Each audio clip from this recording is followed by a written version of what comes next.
The rain had just stopped when I stepped out of the car. The clouds hung low, thick and unmoving, like they hadn't yet decided if they were done crying. I stood still for a moment, taking in the wet driveway and the eerie silence that always follows a funeral. But it wasn't grief that twisted my stomach. It was what I saw next. Boxes, suitcases, garbage bags stuffed with my clothes, my laptop, my grandmother's quilt, even the wedding photo from my nightstand. All of it dumped on the front porch like forgotten mail. For a second, I thought I was at the wrong house. Then I saw them. Pamela, my mother-in-law, stood in the doorway. Her hair was tied back tight, her lips pressed into that judgmental line I knew too well. Beside her was Alina, my sister-in-law, barefoot, sipping coffee from a floral mug like this was just another Monday morning. Neither said a word. They didn't have to. I walked up slowly, heels sinking into the muddy gravel, heart pounding harder with each step. "What is this?" I asked, my voice low, calm. Pamela raised an eyebrow. "Your things. We figured you wouldn't want to come back in after the funeral. This way it's easier." "Easier?" I echoed. "You're throwing me out?" She let out a slow breath through her nose. This house was Jackson's, and now that he's gone, it goes back to the family. I blinked. "I am his family." "You were," she snapped. "You had no children, no prenup, no claim to this property, and if you think you'll get anything from his estate, you're mistaken." I turned to Alina. "Seriously? You're just standing there while she does this." Alina looked at me, just for a moment. And in that moment, her mask cracked. Not a lot, just enough for me to see it. Her eyes flickered with something... guilt? Fear? Then she looked away. "It's not my call," she muttered. "Of course not," I said, "because Pamela's the one pulling the strings, right?" That did it. Pamela stepped forward, voice colder than the rain. "Take your boxes and leave, Layla, or I'll call someone to remove them for you." I didn't respond, didn't cry, didn't yell. I just started loading my car, one box at a time. Books, shoes, stacks of unopened letters I'd planned to read after the funeral. Everything that reminded me of Jackson, everything we built. Each item felt like a piece of me being torn away. But I stayed quiet, because something was off. Jackson had always been protective. He wasn't the kind of man to leave things unclear. He had life insurance. He kept copies of everything. And he would have never let them ambush me like this, which meant this wasn't just cold-hearted grief. This was a plan. I tossed the last duffel bag into the trunk and turned to shut the door when something fell from between the seat cushions. A folded piece of paper. I almost ignored it until I saw the handwriting. Alina's. Just 6 words scribbled in frantic ink. "Look in the attic. Lockbox. Now." I stared at the note. My pulse picked up. I looked toward the house. Pamela was gone. But Alina, she was still behind the curtain, peeking through the living room window. She didn't wave, didn't speak. She just stared back. And for the first time since Jackson died, I felt something sharp cut through the fog of heartbreak. Suspicion. I didn't go back that night. I drove aimlessly for hours, circling neighborhoods that weren't mine, watching taillights blur through the rain. I finally pulled into an old motel on the edge of town, a place Jackson and I had stayed once during a storm that knocked out power at home. It was dusty now, probably condemned in every health code manual, but it was quiet. And for the first time since his funeral, I could breathe. But I couldn't sleep. The note burned in my pocket. "Look in the attic. Lockbox, now." I'd never been allowed in the attic. Pamela called it Jackson's space, said it was where he worked, where he thought, where he escaped. I never questioned it because he was always open with me until the last few months of his life. The late-night calls, the locked drawers, the strange tension he never fully explained. Now it all came rushing back. At 3:17 a.m., I made a decision. I was going back in. I parked 3 houses down from Pamela's. The street was dead quiet. Most of the neighbors were older, early risers, early sleepers. I walked through the alley behind the house, climbed the wooden fence, and landed in the backyard, like a burglar in my own life. The spare key was still behind the 3rd flower pot on the left. She always hid it there, bragged about how no one thinks to look under the odd one. I slipped inside through the mudroom, heart in my throat. The house smelled like lavender and boiled cabbage. Pamela's scent. Stale, artificial, suffocating. I moved through the kitchen, avoiding the creaky floorboard near the sink. Years of living there had trained me well. The attic entrance was hidden behind a panel in the upstairs hallway, just past the linen closet. I reached up, pulled the string, and unfolded the creaky staircase one notch at a time. With every step I climbed, the air grew colder. Not in temperature, just in feeling. Like something was watching me, like something had been waiting to be found. The attic was exactly how I remembered it, dusty, dim, and weirdly clean. Jackson used to come up here for hours, claiming he needed headspace. I always thought it was sweet. Now I wasn't so sure. I scanned the room. Filing cabinets, boxes labeled with years, a few faded photos in frames. But near the back, behind a stack of old luggage, was a fireproof lockbox. I knelt down, heart pounding, and tried the latch. Locked. I looked around, digging through drawers, lifting trays, shaking books. Nothing. And then I saw it. Taped to the bottom of Jackson's old desk chair, a small key. Silver. Worn down at the edges. My hands trembled as I slid it into the lock. Click. Inside were folders, photos, a flash drive, a black notebook, and a sealed envelope, thick with documents, addressed to me. Layla, if you're reading this, I'm probably dead. I stopped breathing, his handwriting, his voice in my head. I sat there on the dusty attic floor, back pressed against an old trunk, and began to read. The letter was short, but the attachments told a much longer story. Jackson had been suspicious of his own mother. For months, he'd been investigating irregularities in his trust fund. Pamela had been slowly draining money through a fake charity account registered in Alina's name. He had no concrete proof, but he suspected it went back years, even before our wedding.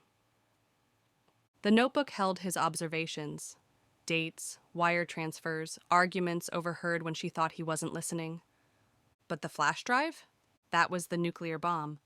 I plugged it into my laptop, hands shaking. There were dozens of files, audio recordings, screenshots, copies of emails between Pamela and a lawyer discussing how to regain control of Jackson's estate once he was out of the picture. I nearly dropped the laptop. They knew. They knew something was coming, whether it was illness or worse. They were preparing to erase me.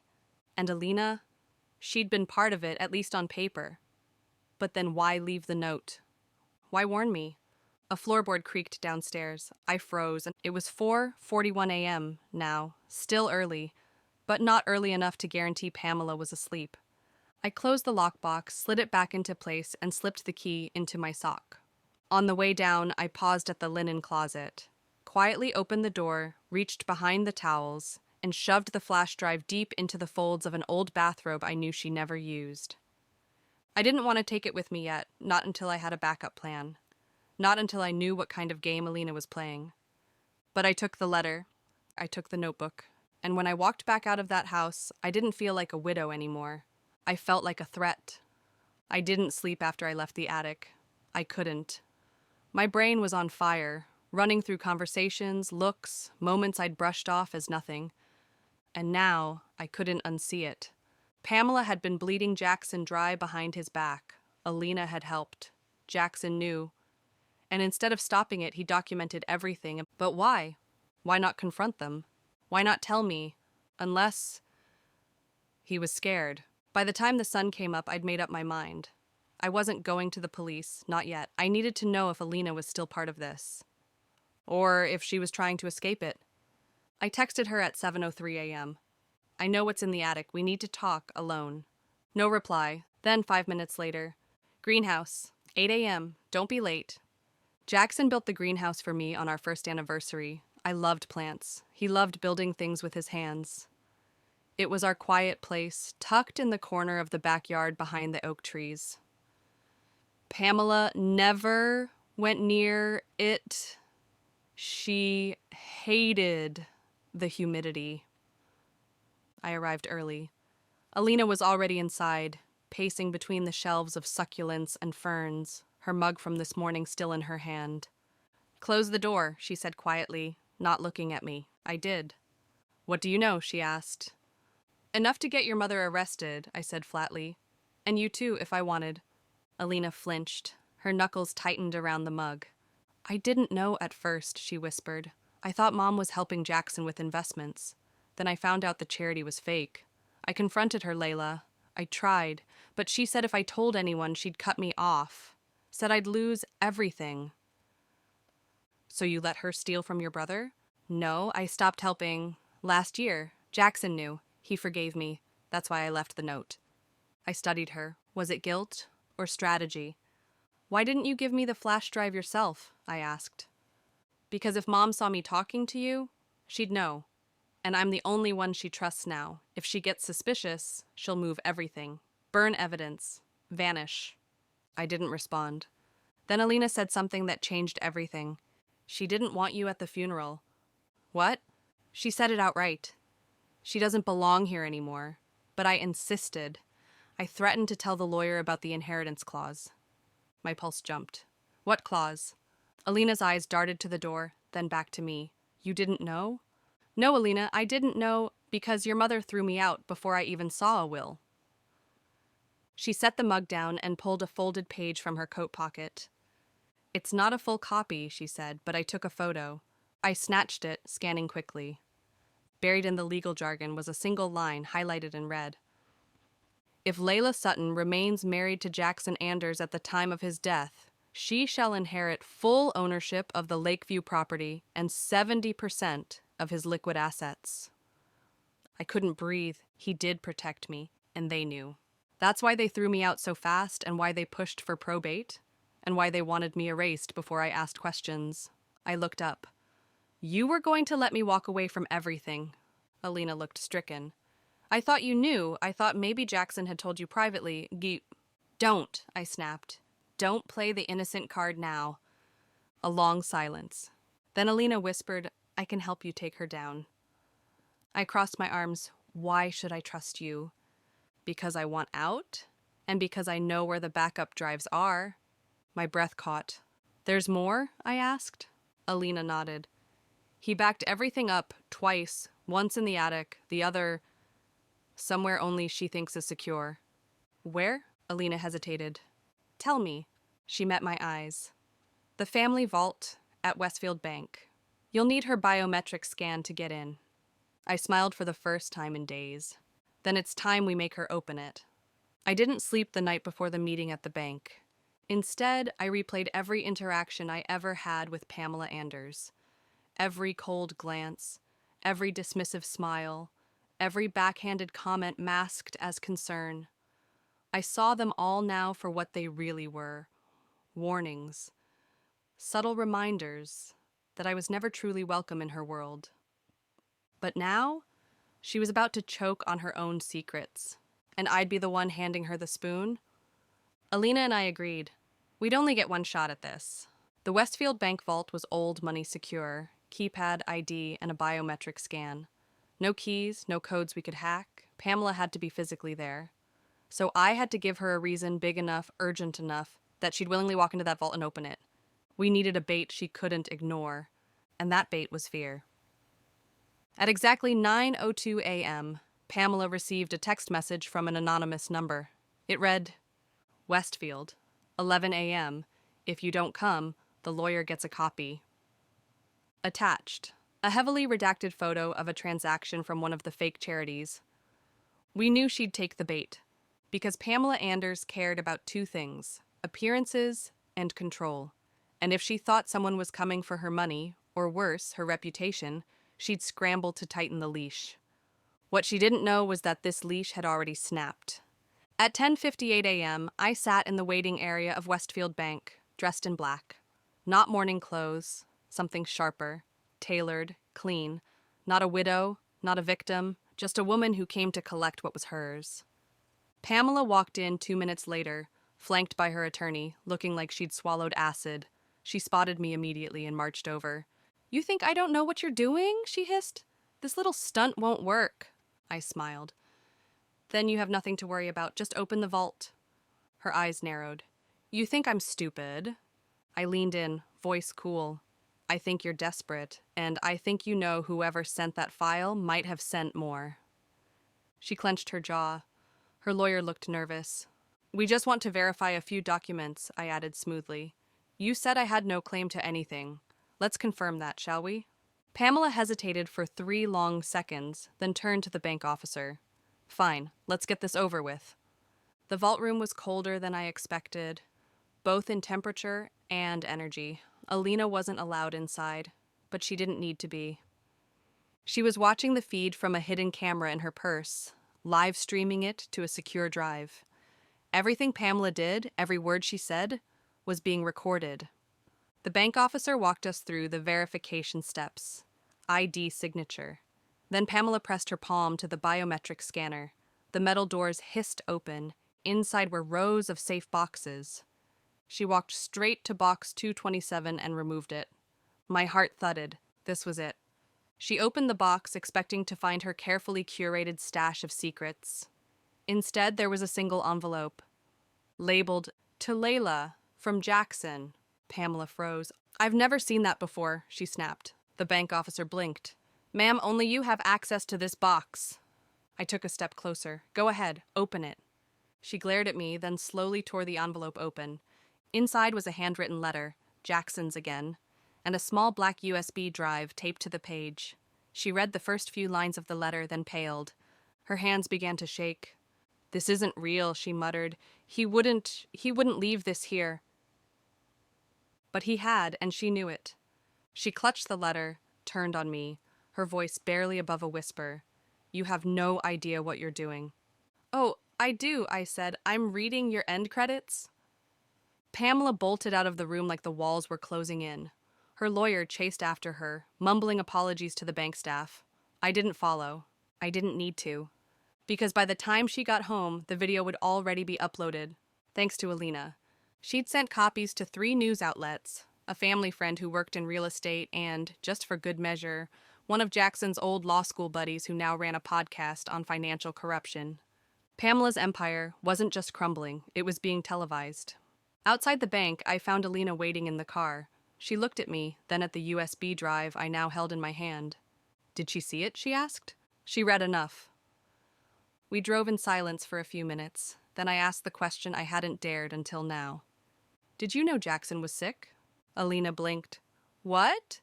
"He mentioned doctors, tests, stress. He never told me what it was." She shook her head. "He didn't say anything to me either, but he looked tired all the time." I stared out the window. Part of me wanted to believe he died of natural causes, but another part of me, the part that had now seen just how deep Pamela's manipulation went, wasn't so sure. And I wasn't done. Not until every lie had a spotlight. Not until every secret had a microphone. The news broke before Pamela could contain it. By the next morning, headlines were everywhere. Wealthy widows' in-laws caught laundering charity funds. Audio leaks reveal cover-up in local business empire. Family fortune under investigation following sudden death. Her face, once the portrait of prestige in gated neighborhoods and charity galas, was plastered across every screen, every front page, every group chat in town. But that wasn't the worst of it. The worst part was the voicemail. It was buried in the last folder on Jackson's flash drive, a recording he had labeled simply, "If anything happens to me." I didn't want to press play, but I did. His voice came through faint, crackling slightly from the poor recording quality. "Hey, Layla, I don't know if you'll ever hear this, but if you are, then something happened, something bad, and I don't think it'll be an accident." My stomach flipped. I've been digging into things, and I found something in Mom's medical cabinet. Pills, not hers, mine. She's been giving me something that made my heart race. I thought it was stress, but now I'm not sure. I'm scared, but I'm not going to stop. I need to get everything down. If anything happens, don't let her spin the story. Don't let her walk away with everything. "I love you. I'm sorry, Pop." I sat frozen, his words ringing in my ears. She hadn't just stolen money. She may have stolen him. I turned over everything, flash drives, files, voicemails, to the police. The case shifted overnight from financial fraud to a full criminal investigation. They exhumed Jackson's body. Toxicology confirmed it. There was something in his system, something that didn't belong, and it wasn't an accident. Pamela was arrested 3 days later. Charges: fraud, embezzlement, tampering with evidence, suspicion of manslaughter. They dragged her out of her home mid-breakfast, still in her silk robe, hair a mess, screaming about betrayal. Alina and I watched the footage together. "I thought she'd go quietly," I said. Alina snorted. "She doesn't do anything quietly." I turned to her. "You're sure she didn't tell you about the medication?" She looked me dead in the eye. "If I had known, I wouldn't have written a note. I'd have burned that house down." Fair enough. In the months that followed, the estate was frozen, then reallocated. Turns out Jackson had filed a final will, one Pamela had tried to suppress. The house, the assets, the trust funds, everything came to me. But money wasn't what I wanted. I wanted the truth. And now the world knew it. Alina disappeared after the trial, moved to a cabin somewhere north, changed her number. I don't blame her. She needed distance from all of it, from her mother, from her guilt, from me. We still text on birthdays. She always sends a fern emoji. I always send back a lock emoji. 1 year later, I stood in front of the newly renovated building downtown, a soft yellow storefront with green trim and warm windows. A sign above the door read, "Second Bloom, my bakery." The dream Jackson believed in, the one they tried to bury with him. Inside, it smelled like cinnamon and cardamom and fresh coffee. There were ferns on every table, little notes tucked into pastry boxes that said things like, "You survived, you're stronger than they expected." People think revenge is loud, explosive, messy, but the best revenge is quiet. It's rising from the ashes without making a sound, and letting the truth scream for you. Pamela's trial starts next month. She still pleads not guilty, still swears it was stress and bad doctors and a misunderstood inheritance. But the jury already knows, because I made sure they heard Jackson's voicemail first, because I made sure the world saw every receipt, and because sometimes the best way to end a legacy of cruelty is to build something they could never touch. If you stayed with me until the end, thank you. What would you have done if you found out your husband was poisoned by his own mother and left behind a trail of secrets just for you? Let me know in the comments below. And if you like stories where karma has perfect aim, subscribe to Revenge Therapy, because this was just the beginning.